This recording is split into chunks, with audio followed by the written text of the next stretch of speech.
kapalaluan. Tinanggihan ni Kain at ng kanyang kapatid na babae ang payo ng magulang na nagnanais lamang ng kanilang kaligayahan. Sa pag-ungol at pagdaramdam sa kanyang mapait na kabiguan, nanatili si Kain sa natitirang bahagi ng gabi upang magdalamhati. Siya ang minamahal na anak, ang hindi nakatanggap ng pagtutuwid mula pagkabata. Bakit siya magiging mas karapat dapat? Bakit siya magtatamasa ng mas malaking pribilehiyo? Naiinspira ng masamang espiritu, nang sumisipa pa lamang ang liwanag ng araw, sinimulan ni Cain na balaki ng isang kakilakilabot na krimen. Sinabi niya sa kanyang sarili, kung hindi ako karapat dapat na manirahan sa liwanag ng pagpapalang makaalahaya, maging ang aking kapatid ay hindi. Maghihintay ako sa tamang pagkakataon upang alisin sa kanyang mga mata ang lahat ng kintab ng kaligayahan. Nang lumaon, ang araw ay sumilip na nagpapakita ng isang mukha ni Cain na puno ng pagkabagabag. Anong pagbabago? Hindi ba nagniningning ang kanyang mga mata ng kaligayahan kahapon?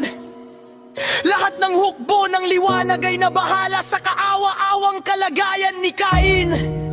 Alam nilang sa kanyang mapagpasyang paghihimagsik, lalo siyang pinalulubog ni Satanas sa mas malalim na kawalan ng pag-asa. Ang may kapal na nakakaalam ng masasamang balak ni Cain ay nagpahayag sa kanya sa pagbubukang liwayway upang tulungan siyang maunawaan ang kanyang pangangailangan. Hindi nakikita ng ibang miyembro ng pamilya. Ang walang hanggan ay nagsalita kay Cain at iniunat ang kanyang tumutulong na kamay sa kanya at tinanong, "Anak, bakit ka nagagalit ng gayon?"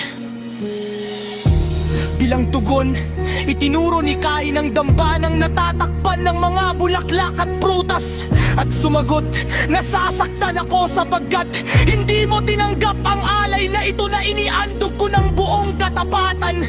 Sa mga salitang puno ng habag, muling ipinaliwanag ng may kapal sa kanya ang pangangailangan ng tao sa kaligtasan na makakamit lamang sa pamamagitan ng kanyang sakripisyo na sinasagisag ng pag-aalay ng kordero. Sinabi niya ang kanyang handog ng pasasalamat ay maaari lamang tanggapin pagkatapos ng handog na may dugo.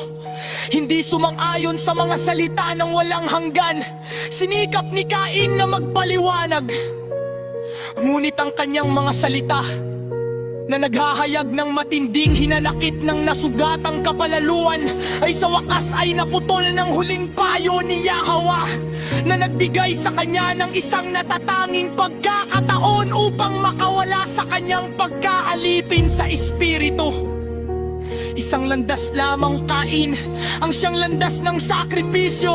Kung gagawa ka ayon sa ginawa ng iyong kapatid, ikaw din ay tatanggapin at pagpapalain ng apoy ng pagpapala. Ngunit kung gagawa ka ng masama, ang iyong kapalaran ay tatatakan at ang kamatayan ang sisila sa iyo. Ito'y aking timtim na ipinapahayag. Matapos ang mga salitang ito, nagpaalam ang walang hanggan sa kanyang anak at naglaho.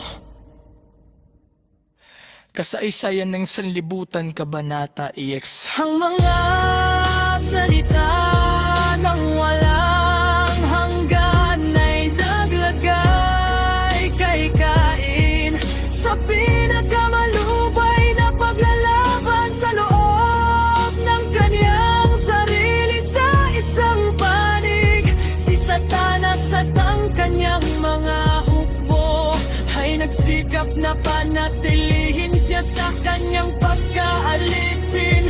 Sa kabilang panig, si Yahweh at ang kanyang mga hukbo ay nagsikap na gisingin ang pusong nakikibaka upang kilalanin ang tanging daan patungo sa kaligtasan.